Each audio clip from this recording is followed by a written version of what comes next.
C Joseph Vijay எனும் நான் ரெடித்தான் வரப்பா உன்னோடு நான் சேர்ந்தாடிடப்பா குத்தாட்டம் போட்டாலும் பத்தாது கெத்தா நீ கட்டு பெற எட்டு திசை வனம் மண்ணும் சேர்ந்தது தமிழ்நாட்டு அரசின் முதலமைச்சராக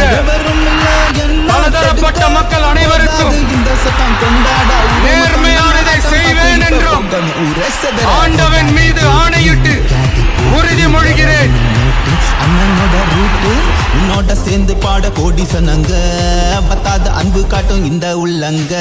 நான் உனக்கு எதுவோ நீ எனக்கு அதுவே என் ரசிகன் என் நண்பன் என் தலைவன் என் தளபதி ஒரு போதும் மாறாது ஒரு பந்தம் இது மாதிரி நான் உசுர கொடுப்பேன் நீ கேட்டா தருவேன் நீ இன்றி நான் இல்ல என்னாத நாள் இல்ல சொன்னாமல் போனா அட எனக்கு இந்த பேர் இல்ல அண்ணா நான் ரெடித்தான் வரப்பா உன்னோடு நான் சேர்ந்தாடிடவா குத்தாட்டம் போட்டாலும் பத்தாது கெத்தா நீ கொட்டு பற எட்டு திசை வனம் மண்ணும் சேர்ந்தது நீ நீ நீ என்னோடு இருக்க யாரெவரும் இல்ல என்ன தடுக்க போதாது இந்த சத்தம் கொண்டாட ஊரு மொத்தம் நம்ம ஆட்டம் பார்த்து இப்ப போகணும் ஊரே செதற போடாத கேட்டு நிக்காது போட்டு விறகினி மேட்டு அண்ணனோட ரூட்டு